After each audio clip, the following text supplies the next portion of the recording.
Christine and Tim. Christine, Sufran, Nitin. Hello, everyone. Hello, everyone.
But this world, as big as it is, one person can be the tipping scale to really create a domino effect that no one ever seen coming.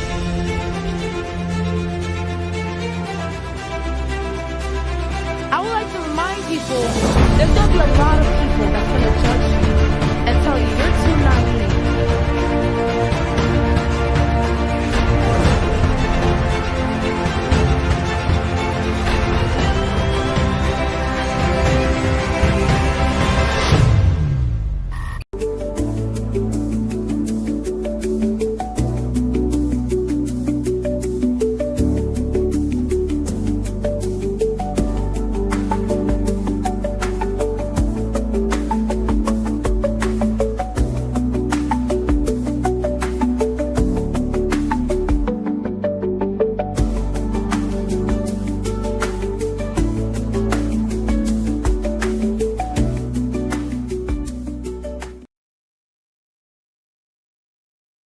Now, in order to be able to know how to craft your personal brand, you need to know your level. Where are you today to even know how to get to building a personal brand? So if I were to ask any one of you today, how many of you believe you already have a personal brand? Usually, on average, when I ask this question, I get divided responses, where some of you say, yes, I do have a personal brand, and some of you say, no, I actually don't have one. Well, I'm here to give you the actual answer. The answer is, all of you have a personal brand, whether you think you do or not.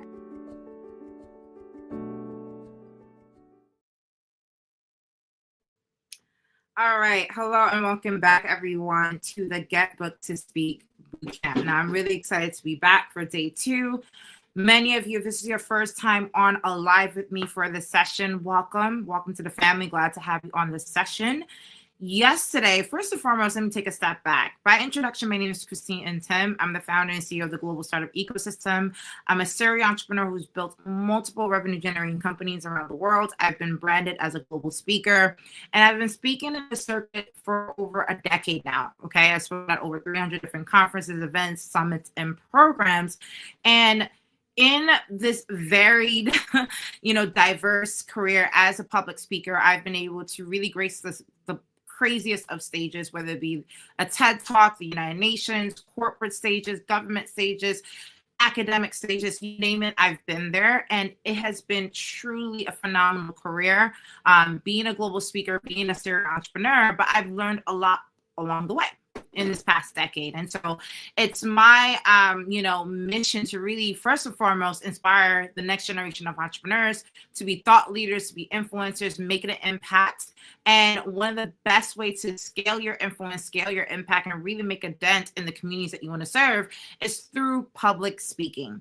And I genuinely believe, especially as an entrepreneur, that you could do great work in this world and get compensated for your thought leadership and your work at the same time. And so henceforth, once or twice a year, I host this annual live session where for about 2 to 3 days like this, I come on live for the annual Get Booked to Speak Bootcamp, where I share not only my career of how I got on global speaker circuits, my insight, my strategy, my secrets, my behind the scenes methods to get on the best global stages of all time, but also build a career around it, but also share with you updated time sensitive information, because many of you are aware things are moving at a mile a minute. I mean, the economy is changing, people's, buying habits are changing, the corporate sector is moving at a rapid rate. So much is happening in today's time frame that having a mentor and advisor who is constantly keep you up to date with information and insights and strategy is really the way to go. And I've been, like I said, I've been committed to this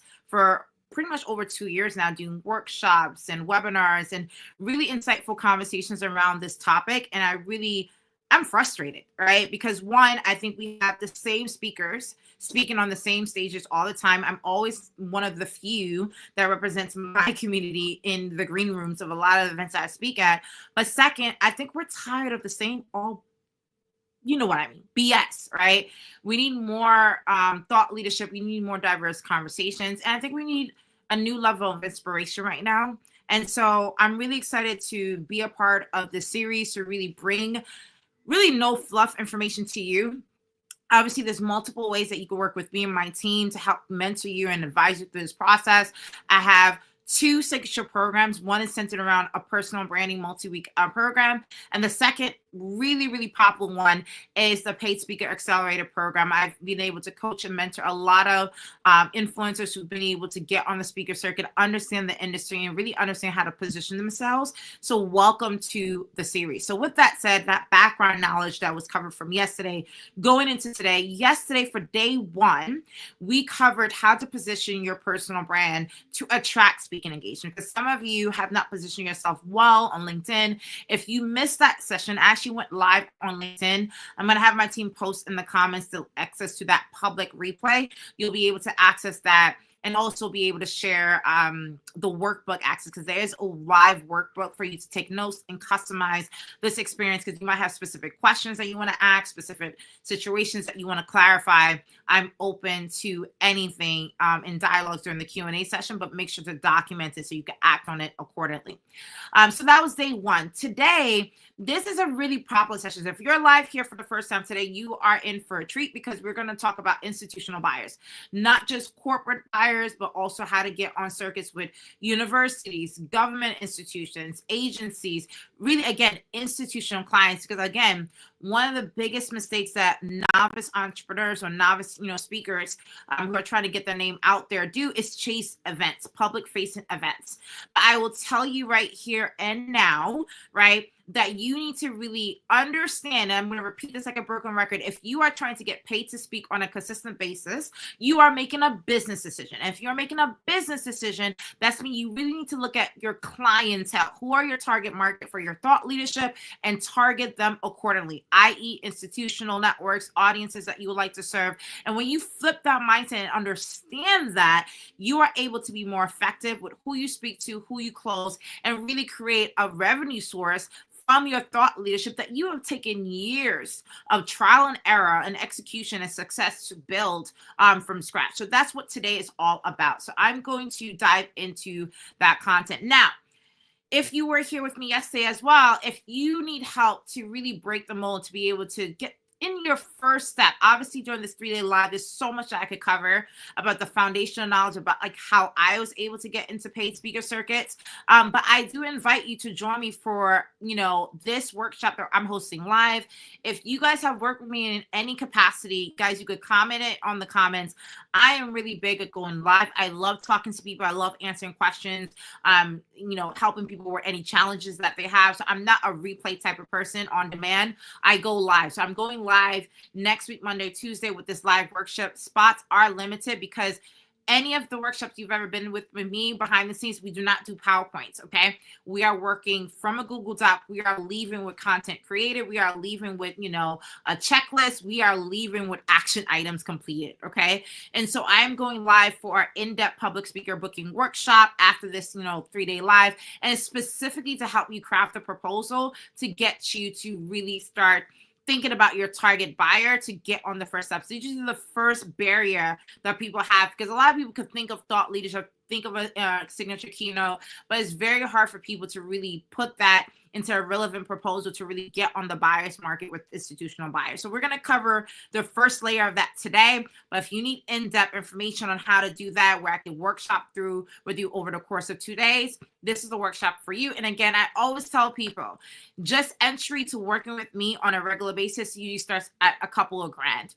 The price point for this workshop is not reflective of the value. I promise you, and I've said this before, anyone who works with me in any capacity for these mini workshops, they always tell me directly and other people that they work with that they have spent thousands with other gurus and didn't get half of the value. I can speak credibly on that. So if you really want to get in-depth, private, intimate conversations with me to be able to knock this out over the course of 2 days or across 2 hours, this is the workshop and the first step to helping you position yourself by creating the action item of the right proposal that you need to get these corporate buyers, which we're going to, again, kick off the conversation today. So now, in considering, where you want to position yourself and why corporate, understanding the corporate buyer mindset, you need to understand what is the challenge that you're facing. Yesterday, we went over this. Go over the replay. You'll see how I went in depth of some of the challenges that many of you are facing, which is the reason why you're on this live, right? You're not on this live because things are going good. You're on this live because something is missing. Maybe you can't find any speaking engagements. Maybe you don't know how to get on the paid speaker circuit. Maybe you get a couple paid gigs, but it's not consistent. Maybe you get a couple of paid gigs, but you don't know how to break out the fee, same fee bracket and, negotiate, at the highest level. Guys, I've been through every single challenge on this screen I've been through before. So I'm speaking from personal anguish and pain and trial and error. And I will tell you, every single challenge that I presented today, that if you feel me, just comment in the comment section, tell me, 1, for you can't find gigs, 2, if you have found gigs but you can't get paid. So that way we can see who we're talking to on the chat feed. So that way you can feel like, you're not the alone in this journey. But as an entrepreneur, every challenge is an opportunity. A lot of you are overthinking the solution to your challenge. The solution layout is right there at the bottom. And again, I talked about this in depth yesterday. Check out the replay for more information. But in general, if I had to recap from yesterday into today, this is usually the path a lot of people take when it comes to breaking into the speaker circuit, is accidentally just, speaking for free on multiple different gigs, kind of like put in the time and the effort to showcase your work and get visibility. But you get frustrated that even if you're getting standard ovations everywhere you go, that you're not getting referred for paid opportunities. And that's because you have not positioned yourself as a speaker. And something that I emphasized yesterday, that we got a lot of emails on where people say, Christine, thank you so much for being blunt and candid about this. You are just someone giving perspective on that on a topic. You're not giving thought leadership on a topic. If you are speaking of different topics prior to this call, I need you to stop it right now. I said this yesterday. You need to be known for something. Less is more in this industry. So if you are like, oh, I speak on marketing, I speak on boot camps, I speak on farming, I speak on this, and you just sound like a scatterbrained person who speaks on like 20 different subjects, that's the reason why you're not getting paid to speak, because you're just adding a perspective. It may be a smart perspective. It may be a cool perspective. It may even be a perspective. But it's perspective. Not leadership. When you are known for a topic where you go in depth, and listen, when I say known for something that you could cover a signature keynote in 20 minutes or less. Every single person on this planet, even children, can think of a topic that they can speak on at length based on their internal experiences at 20 minutes or less. So you think about the barrier that you're trying to break to be positioned as a real thought leader is actually not that high. But it's so difficult for a lot of people to do, and something that people always skip over. I see a lot of novice speakers, they brand themselves, they call themselves a speaker on LinkedIn, they do all the branding, they do all the speaker reels, they put all the photos and logos, all the pretty stuff. Procrastination.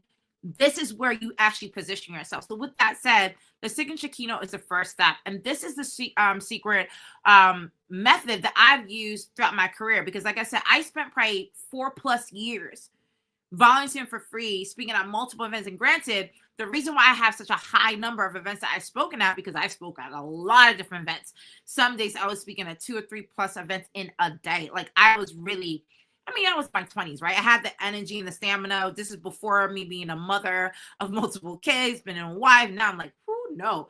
But at the time, I was everywhere and I was excited to do it. Like, I really wanted to engage, meet people. I got to meet thousands of people through this experience. But at a certain point, burnout set in. I realized that, it became more of a burden and a cost because, to fly different places and you're not being compensated, it was a lot. And so I started, and I actually never said this anecdotally, but I started talking to speakers in the green room about how they got on the stage. And I will tell you, shout out to the speakers who are candid and tell people behind the scenes how they work their magic to close deals and partner and get on institutional frameworks, because it took a couple conversations and me piecing together that I realized it's not about being the best speaker. It's about being a professional speaker, a professional public speaker. And what I realized is that mistake number one, not having a signature talk. Mistake number two, not publishing that thought leadership, even in some capacity where in 30 days or less, people could find that thought leadership on my LinkedIn profile, on my website, and positioning myself on LinkedIn. And these are the 3 steps that even novice speakers with way less experience than I did, way less credibility than I did, because they followed those 3 steps, they were getting paid while I was just getting invited but wasn't getting paid.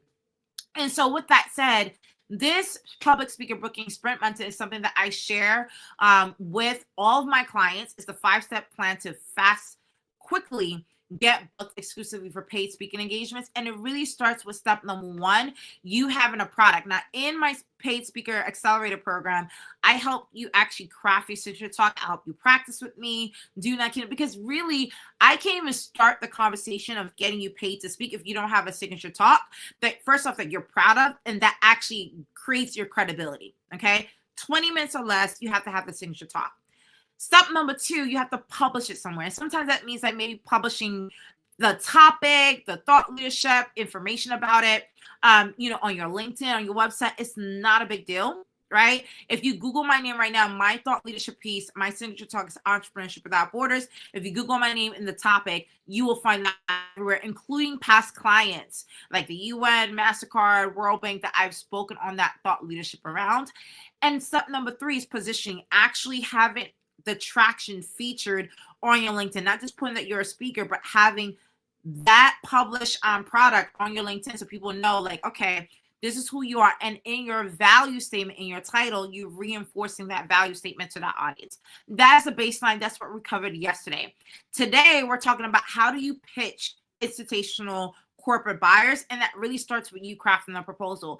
Comment proposal if you've ever done a proposal. This is something that we cover in the Paid Speaker Career Accelerator program, where we talk about and help you craft a proposal. This is the reason why, if you see here, this is the tipping point from getting the visibility and the foundation of being known as a speaker to now getting paid as a speaker. This is the threshold that many of you are not able to break because you do not know how to craft that proposal to go from, again, a speaker, any speaker, to a paid professional public speaker. This is the tipping point that I'm trying to get you past right now. Okay. And for a lot of you, I see people are in the comments, excited to hear more about proposal, right? This is where we're going to cover today. And for those of you who want in-depth support to be able to craft and write out and customize your proposal, that's what step 1, this workshop that I'm inviting to you all about, is going to be the next step for many of you. Okay.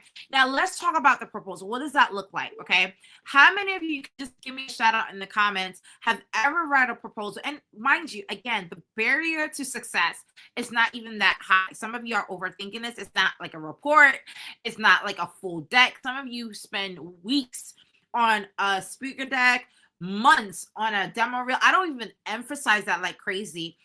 In my Speaker Accelerator program, I'm really focused on your signature talk and your proposal, the product, and get it out there. That's really what I care about for my clients, because that's what really works in the market. And a lot of people will say that, but it's the truth. So how many of you have actually crafted a proposal before? Because it's really important that we understand that the proposal is literally a 1-pager, maximum 2, but it's usually a 1-pager that talks about what your signature talk is, why are you the right person to speak on that talk, What are the key takeaways and benefits of you giving that talk? This is where you identify the ROI, why an institutional buyer should book you as a thought leader on this subject. And of course, the basic logistics around how long the talk is, can it be converted into a workshop, or which usually leads to multi-year contracts, so on and so forth. Okay, so that is what a proposal is.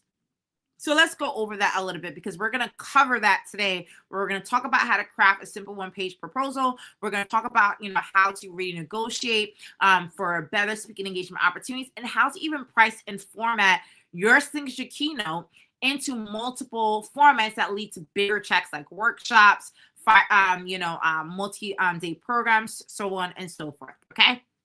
So let's talk about the proposal and how to structure that. Now, again, this was bar none what really got me across. I remember that tipping point I told you about that got me over that hump, that changed my life and my career for the better when I was able to get to that point. Because I will tell you, every corporate buyer, if they want to book you, they're going to ask you, send me something in an email regarding your talk. And usually people think, oh, here's my speaker reel, here's my proposal, which are great marketing items to have. But what they really want to see is this proposal, the ROI, why they should book you, because that's also what circulates internally. You have to understand, a lot of corporate buyers are not making the decision with one person. Sometimes they have to review it and send it across departments, across institutions, before they make a buying decision to, again, spend $5K, $10K, $20K plus on our speaker. Listen, if they're making an investment, they have to validate it, right? So they need that document proposal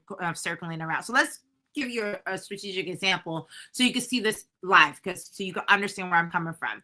So one of my favorite speakers is Peter Diamond. I think he's a really great, phenomenal thought leader in the exponential entrepreneurship and innovation space. And if you go on his website, you will find his signature talks. He has about 3 signature talks.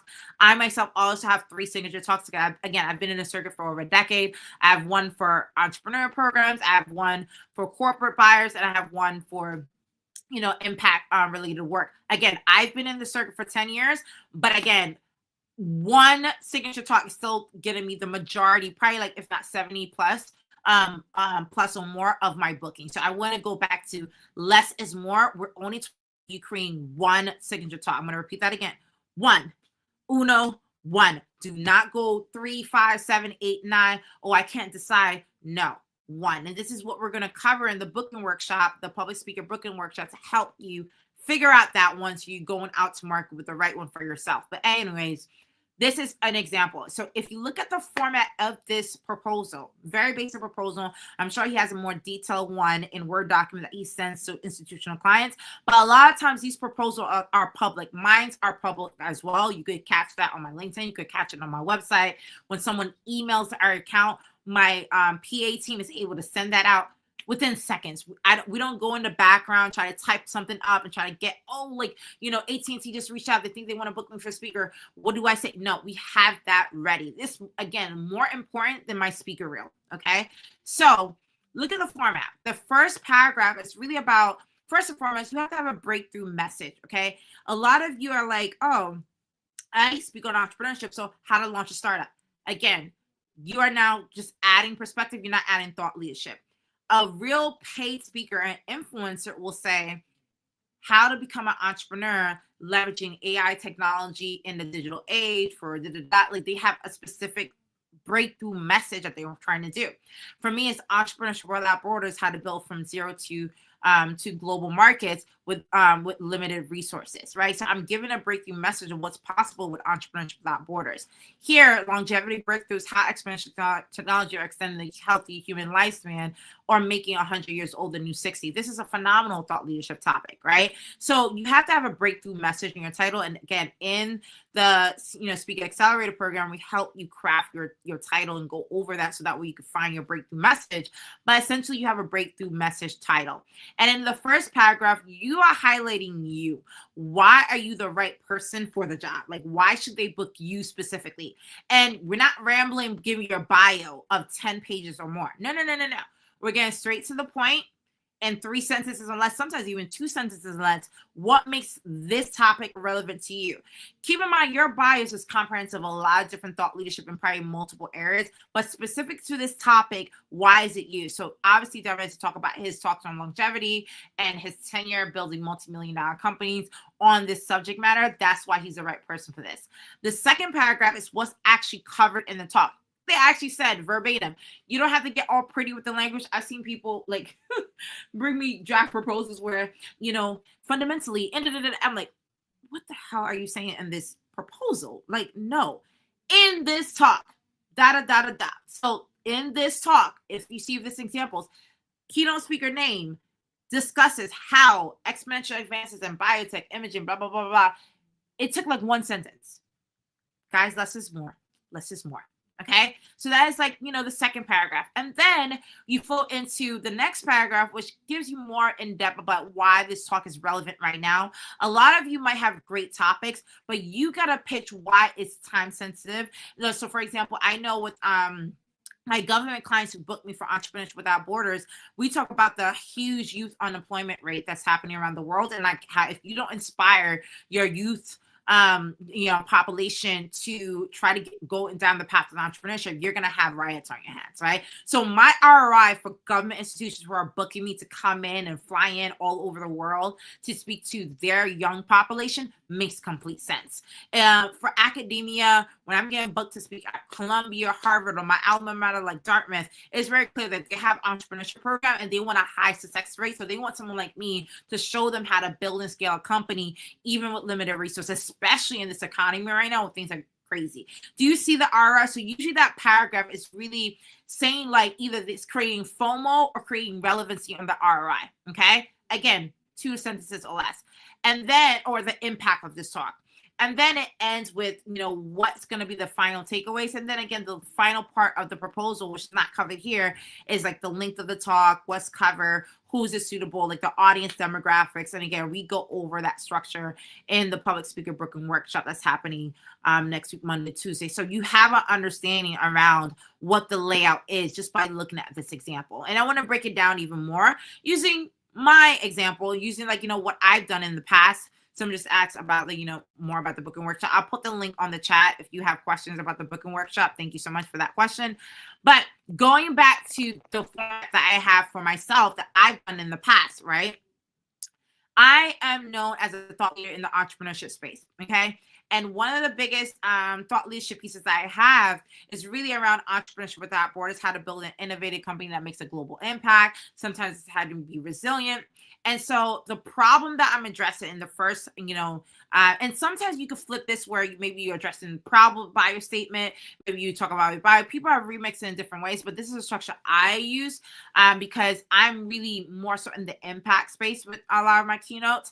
And so scaling a startup globally is not what it used to be due to the acceleration of technology and the internet age. Not only are rising entrepreneur entrants finding it difficult to stand out, but are finding it difficult to maintain resiliency within the entrepreneur journey and scale with limited resources. So that's a problem I'm addressing. So if you are a coordinator or a supporter of entrepreneurship in any facet, like, yeah, our founders are struggling with this new economy, with this new age. And even prior to that, when the startups were kicking off, a lot of them were struggling if they were minorities, if they were of different backgrounds. So the problem is very clear that I'm going to address. And then I get into the expertise. What makes me specifically seasoned to have this dialogue is really the expertise, kind of like what I show you with the first paragraph with diamonds. Is out of all the things I could focus on, because keep in mind, I'm accomplished. If you go on my resume, you see all the different areas that I have expertise in. But specifically for this topic, we write in this candid, and because I'm a very candid, eye-opening person, in this candid, eye-opening session, Christina Tim, a seasoned entrepreneur. Again, I'm a serial entrepreneur, built multiple companies in the past decade, been featured on Forbes, been featured in multiple media outlets, scaled into millions with revenue-generating companies. So I'm sharing that I'm seasoned in this industry with a wealth of experience, will bear it all because people know me to be a very vulnerable and open and honest and candid speaker. So again, I'm incorporating characteristics, and this is something that we cover in the Accelerator program, where we talk about how to actually speak in the language that fits your identity. These are called buyer terminologies, right? So Christine will bear it all as she shares her personal confessions and reflections. Okay. those of you who've been on my talks before, you know this is so me, okay? On her entrepreneurial journey, right? So that's why if you're not like that, that's not how you will rate it, right? And this is why sometimes customization and a little bit coaching can help you draw out the representation of you that suits who you are as a person.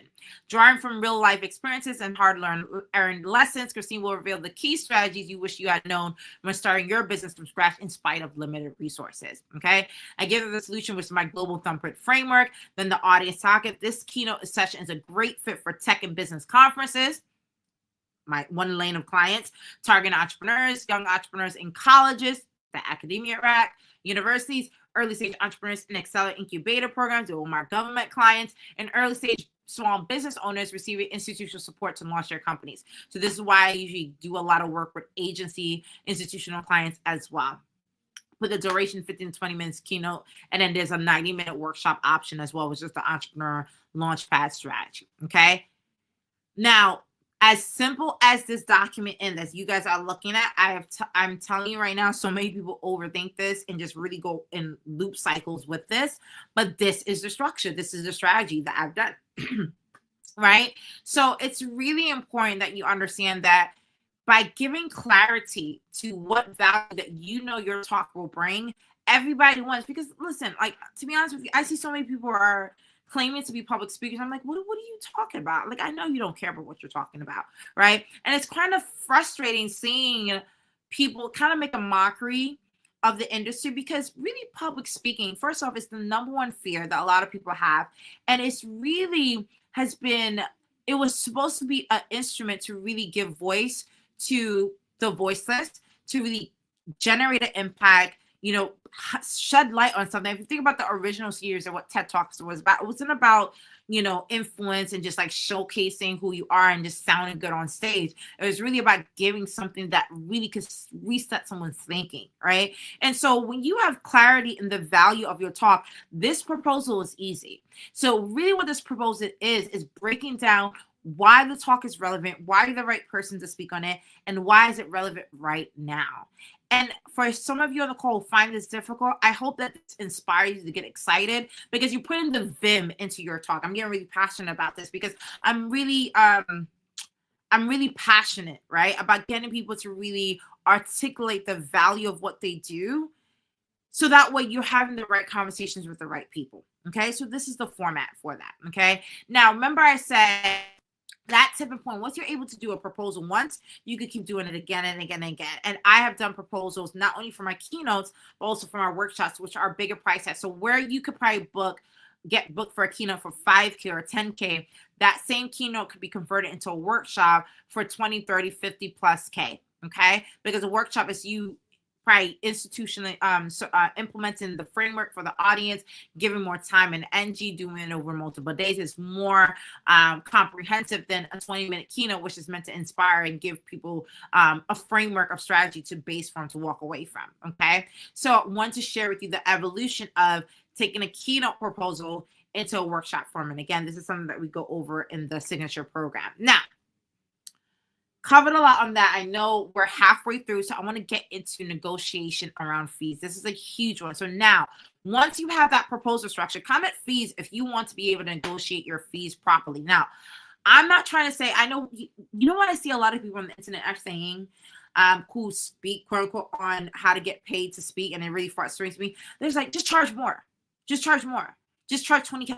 Just charge 30K. Just charge this. And I'm just like, it's not about just charging a random number. Like, you can tell me I'm pissed off about this, right? It's about, first of all, do you know the industry standard on your signature talk? Some of you don't know how to figure that out. But more specifically, do you know the value of you and your thought leadership, your tenure, okay? And how do you price that based on real idealized conversations with your institutional buyer, okay? And so let's talk about general advice on speaker fees so that you don't make the same mistakes, because I've seen so many people just really just go about this in just the wrong way, right? I've had people get emotional. because a lot of times you find out there's all the dynamics that, men get paid more than women, minorities versus, mainstream audiences, all types of things. But the reality is the more you know, the more empowered you could be, but also for both sides. Sometimes these corporate institutions don't know what to set the price, and you have to be more informed about what the actual industry standard is. And this is where this conversation takes place. So first and foremost, speakers don't charge per hour, really, right? You're charging for a set engagement. So I've seen people like, oh, I charge like $500 per hour. You're not a lawyer giving consultation advice, okay? You are a speaker coming in to create an ROI for a client. So it has to be a package fee, okay? So that's the first thing. The second mistake I see a lot of people do is not know the difference between their price point for a virtual event versus an in-person event. I do a lot of paid virtual speaking events because I have multiple kids. I want to be at home. I want to be on my farm. I want to live my life. I'm not like in my early 20s when I run travel around the world. I probably only take major institutional clients to travel now, and I do less and get paid more. But for those of you who are trying to balance between virtual and paid in-person paid engagements, I will tell you virtual is usually less because you're not in person engaging with the audience. It's a completely different field. Okay. So it's very important that you understand the price difference and have a speaker fee schedule for each one. And this is something, again, that we go over in the program. Okay. Now, a lot of people say, well, I could just work with an agency. I could just work with a borough. It's not that easy to get featured on a borough. I'm actually, if you Google my name, you can see which borough I'm a part of. But the point is that, they also work on commission. So if you're not making minimum 10K per engagement, if your fee is below 10K, you're not even relevant for them, because like, what is the incentive for them to really book you if your fee is so low? Okay. So understand that speaker bureaus, they incentivize to work with the best of the best who are getting pretty much 5K engagements and above. So that way you understand how that works. I go on a whole side tangent about speaker bureaus, but just FYI. Another big one is like sometimes it's best to give a fee range based on the scope of work as opposed to a set fee. So I'm never like, oh, I cost $2,999. Like I'm not a price tag that can just be bought off the shelf. I usually share with clients when someone asks me my fee, well, it ranges from like, 3 to 20K. It depends on the scope of work. If you send me your information, then our team can price it effectively for you based on your budget and based on availability. Very important that you understand that, because some of you are pricing yourself like you guys are at Walmart and you wonder why you're not able to negotiate properly with your speaker fees. The next thing I will say is that understand that speaker fees for conferences versus, institutional clients is a little bit different, because event conferences, by the way, I host hundreds of events annually through my organization, and we usually don't repeat speakers. Okay. So a lot of times it's really specific. The speaker fees is really based on the event budget, not really on the speaker dynamic. So what a corporate institution will pay will usually be a lot higher than what a conference will pay, because again, it's usually based on the event budget versus the actuality of the speaker's actual fee range. Okay. And of course, probably the best negotiation advice I could ever give any of you is like say less. When negotiating, sometimes you guys talk too much. You could just say your fee and just shut up. Okay. And just let them, engage with you from there. If you're horrible at negotiation, just say like, can we just discuss this over email? Can we discuss this with my assistant? Blah, blah, blah. But the point is, it's like general type advice. This is stuff that I wish I knew in the beginning. It would have saved me years of grief, pain, suffering, and even tears. Okay. So type advice on that. Now, when it comes to negotiating conversations, let's do a little bit of role play here. Let's say someone say, what is your fee? Well, what's the budget do you have for speakers, right? So that way you're not putting yourself out there without having a real negotiation back and forth. Well, it's a big range. We'll kind of give a ballpark of what is being offered to the keynote speaker this year. So the person doesn't want to answer you, like, well, what are you paying the keynote speaker? The main stage speaker, right? Well, and then you go back and forth. If the organizer said, well, we charge speakers to speak at our events, run, leave it, run for the hills. They can keep their event. They can keep their, whole program lineup. Hell with them. Bye-bye. Okay. Like don't ever pay to speak anywhere unless you are, listen, it's one thing to be a sponsor. If I'm going to be a sponsor, I'm going to be a sponsor. I get all the benefits, VIP passes and experiences of a sponsor, but I'm not going to pay to speak on a stage, right? Do not, and I mean, do not pay to speak on any stage. Run for the hills. Look, other people might be able to they want to pay. It's not about affordability. It's about respecting the dynamic. Don't pay to speak anywhere. If you want to be a sponsor, that's a completely different ballgame, completely different respect factor. do not pay to speak. Comment, don't pay to speak, please. I want to make sure everyone's clear on that, okay? You can thank you, decline. By the way, if you don't want to get blacklisted, never go off on an event organizer. Never, turn a conversation sour. Even if the person is not, couth, just politely decline, walk away, keep it moving. It's fine. Like, please don't get blacklisted, because the event industry is kind of a small circuit. You'd be very surprised how many people know of speaker habits just by going through the speaker circuit. So please do not do that. There's other conversations like, yo, we'll pay you at the end of the talk. Listen, once you get into this game, you know that you could like quickly say like, no, I need a deposit before I even start, because usually you're customizing your work per client, especially if you're doing 5 figures and above. And so usually you expect some type of upfront deposit. I usually have, for me personally, 50% upfront once they book me, and then the full payment before I hit the stage. It could be 24 hours before I hit the stage. It could be 9 a.m. and I'm going at 10, but before my feet touch that stage, everything has to be going on there. Now, another reason why having that 50% deposit upfront is so good is, one, your financial information is already worked way before the event or the program starts. So you're not trying to figure that out post-program, post-event, post your talk. Logistically, you are setting yourself up for success, and also it gives you an incentive, again, to really do the pre-work for that speaking engagement live, okay? If someone say we don't cover hotel and travel, that one is more flexible. It's up to you whether you feel it's worth it to pay out of pocket for hotel and travel, but I would advise this against it unless it's up the road in your community where, let's say I'm a New Yorker and things are happening. I'm let's say I'm based in Brooklyn, but the program is in Manhattan. That's literally a train ride or a car ride up the road. That's fine. But if I have to travel to Utah, Mississippi or something, I got to think twice about whether it's relevant. I don't do this at all anymore. But in the beginning, these were questions that I'm asking. I actually don't advise people to do it in this day and age. Pick the events that are either close by for visibility, but get paid to speak. Okay, that's the point of this entire conversation in Bootcamp. And then make sure that in your speaker agreement, all expenses are covered, and make sure that you require that expenses are covered. So that way it's in your contract. There's not a reimbursement conversation, blah, blah, blah. You're not going back and forth. So that's where we're going from proposal to speaker fees in terms of negotiation. If you have any questions around speaker fees, because usually I've had Q&As go on for an hour around speaker fees. So I know you guys your mind is running wild. Put it on the chat right now, because whatever the first questions are, I'm looking on the other lives. That's the ones I'm going to answer first for those of you who are on the call. Okay. So just wanted to save that. Okay. And then, yeah, so that's really the center points around the fees. Now, I want to be able to cover and close out, because I'm about to go into Q&A. The last thing I want to cover today as well is, when you're going through all this with your proposal and you're now at the point where you're negotiating, I want to emphasize this, because a lot of people don't know what the actual process of getting booked to pay is. That usually there's some type of interaction that initiates interest, okay?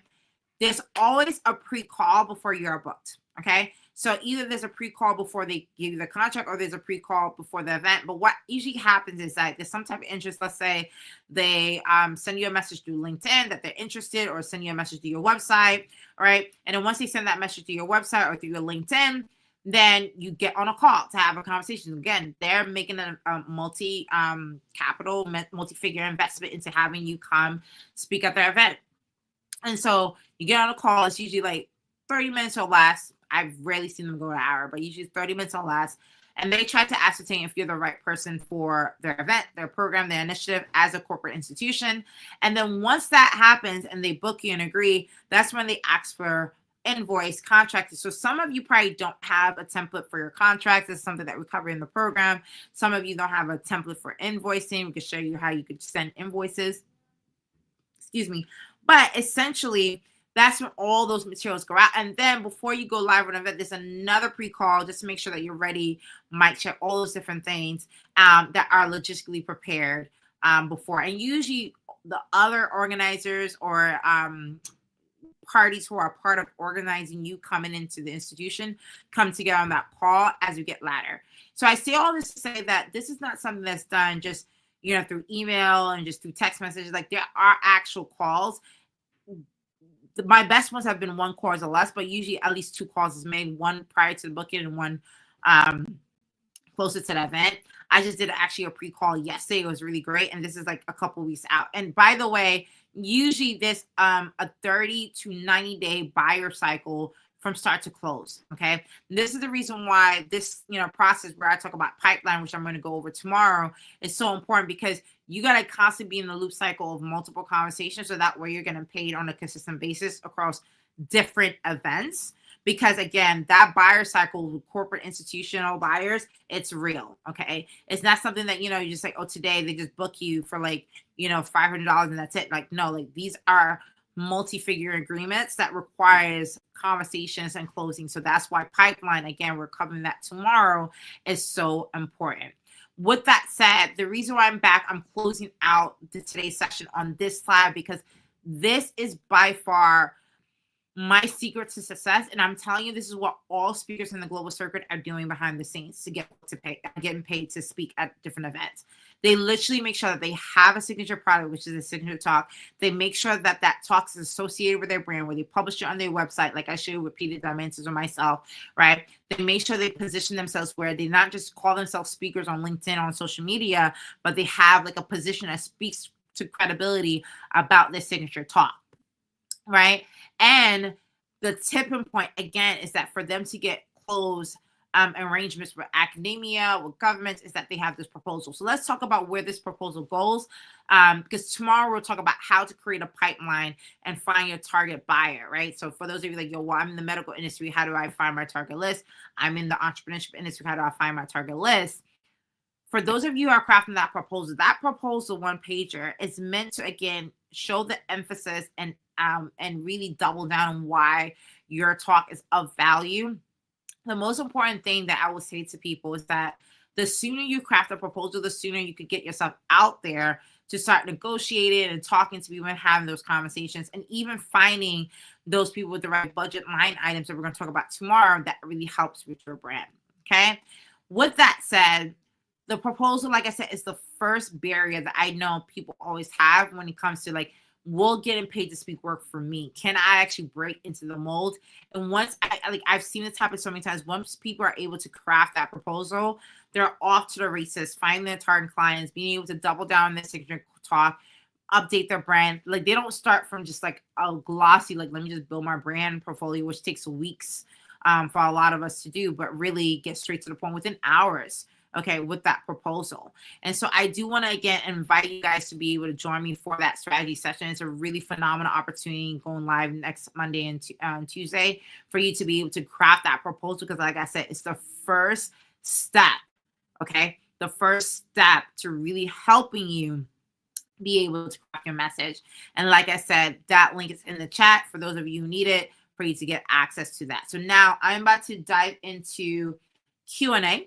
Okay, I see a couple questions coming in. So let me answer them. So if you have any questions on proposals, closing corporate institutions, again, this is a very popular session. I would love to answer them right now. So hopefully that you guys found this useful. Give me some energy and love in the chat. I would love to hear some responses on how today was for you, because I work tirelessly to have these conversations and be very candid, because again, I've learned so much along the way. And so it's really always an amazing opportunity to be able to articulate that strategy to other people. The proposal is the game changer that you were probably looking for. That was the missing piece that a lot of you don't know how to craft, don't know how to word, don't know how to position and structure. That's why I'm here to give you some clarity on. If you want more in-depth resources to do that, let's go. Let's do that together through the workshop. So any questions on the thread? I want to see what questions are here. One second. Let me see if I can find. So I see a question here, actually. This is from Louis. What are international national fees? Is the further, the more money. So listen. So first and foremost, I'm going to say an honest truth that maybe it might rub some of you the wrong way, and some of you might be like, oh, it's okay. But the craziest market is the U.S. market, obviously. So the U.S. marketplace when it comes to fees is really out of this world. But I've had very high fees with international clients who had huge budget either for a program or initiatives. And so it really depends on the client that you're reaching out to and whether the client has a huge budget or or an institution that's associated with the US. However, what I will say is that US clients consistently usually pay more. Okay. So what I would say is that for corporate institution, even the corporate institution, let's say MasterCard, and there's a division in London, they still have a budget item that's still related to the one in the US anyway. So when it comes to these fees, it's really not about whether it's domestic or not. It's really based on your branch and your tenure and what your fee schedule is. So I know my fee schedule might be very different than some of you guys who are on the chat because I've been in the circuit a lot longer. People also know me as a keynote speaker, a headline speaker. And that's a good point. I want to clarify. I open and close a lot of events as well. Okay. So my fees are a little bit higher than a lot of other keynote speakers. I don't do event moderation. I don't really do a lot of panels unless it's a high level panel with corporate CEOs or government officials, right? And so I'm at that pace, but when I first got started, it was a little bit less based on my tenure and my expertise. So I just want to let you understand it's really based on your profile. And the best way to ascertain a fee for your profile, look at speakers who are relatable to you, go on their website, see what their fees are on the speaker bureaus, and do you match your range? So someone like me in the tech space as an innovator who's been on the Forbes list, been featured on media outlets, been in the industry for over a decade, I'm a opener and a closer, I'm within the range of like minimum like around 15K all the way up to like 50K, okay, to open and close a keynote. And I rock stages around the world, right?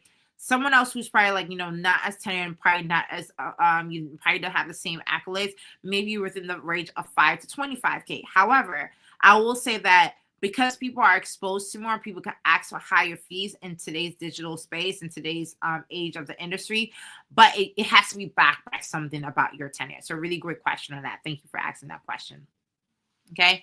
Any other question on the thread? Because that was really, really good. And someone just asked a question on the Facebook group regarding the workshop. What is covered on the workshop? So so day one is really about the really taking your signature talk and really crafting the title, the information, and positioning what your thought leadership is going to be about. That usually takes about 45 minutes or less to do that. And then we have implementation where we type it out, have it ready and done. And day two is really about, who would be the right target buyer for this. We kind of help you actually have a target client list that you could go with immediately after the workshop because it helps tremendously when you're like, okay, now that I have my proposal, my target, I want to target the banks. Okay, so if we go to B of A, who at B of A should we target? What is their title position? What are they doing? Like we actually help you think of that client list specifically so that way you could take that proposal and start reaching out. Like I said, it's the first barrier that a lot of people have as to whether can I actually get paid to speak, and being able to craft that proposal and being ready to go helps people tremendously.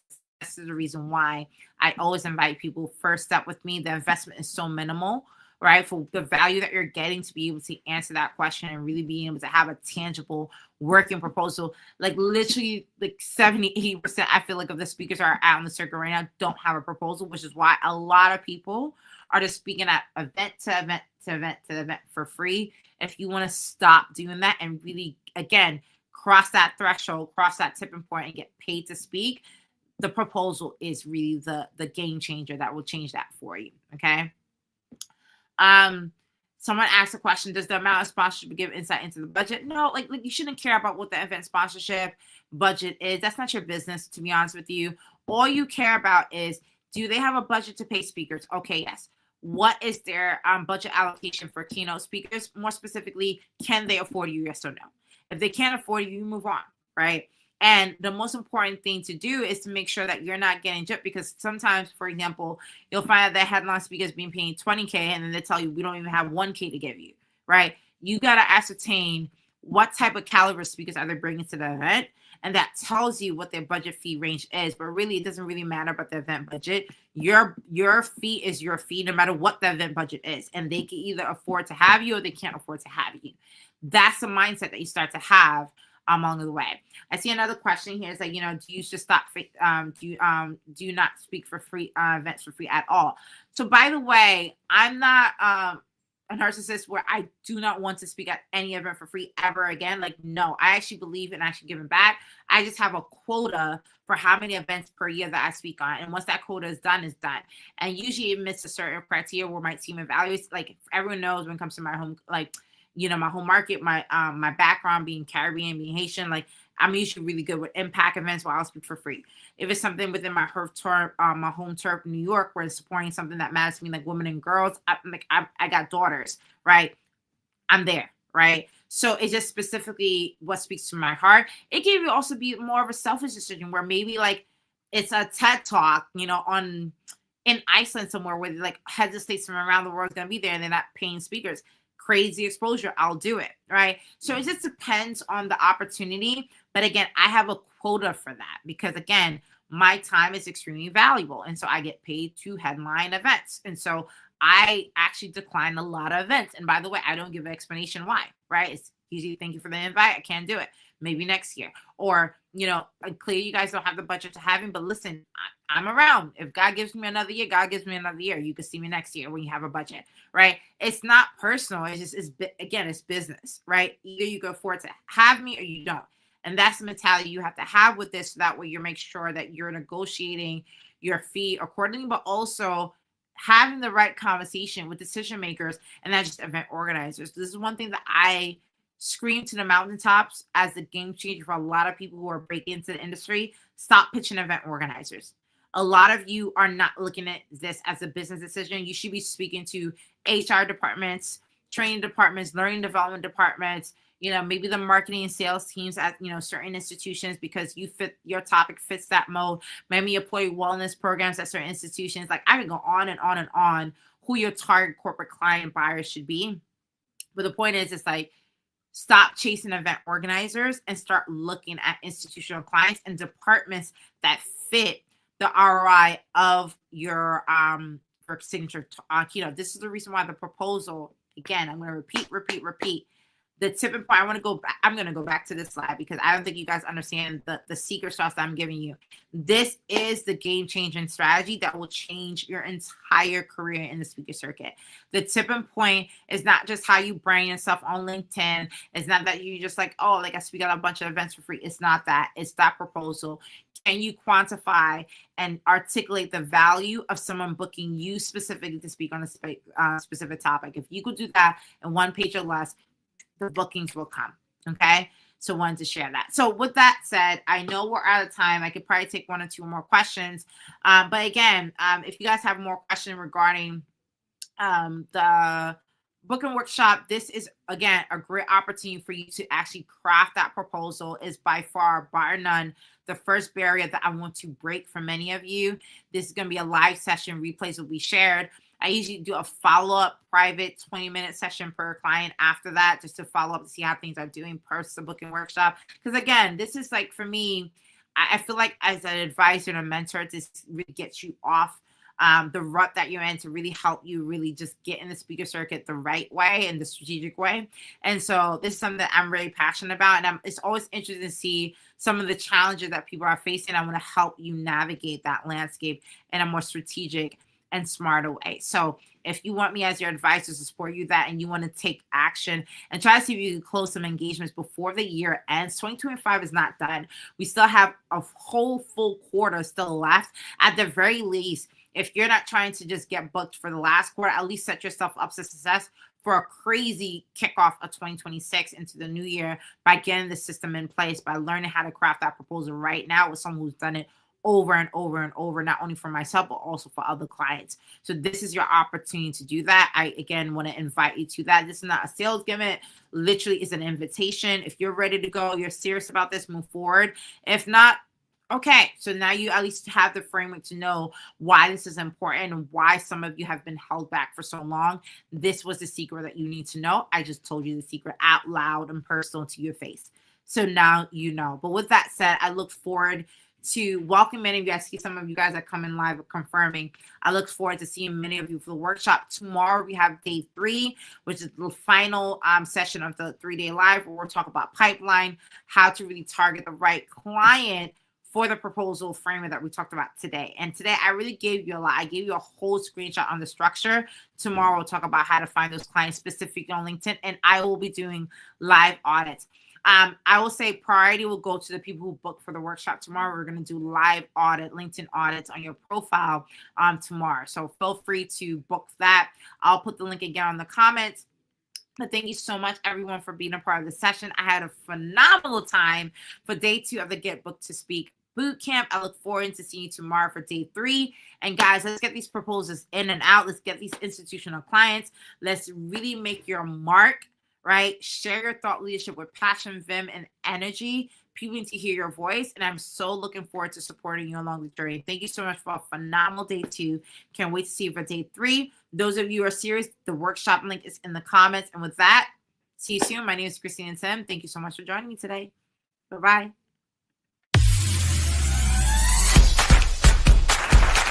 Christine and Tim. Christine, Safran, Nitin. Hello, everyone. Hello, everyone.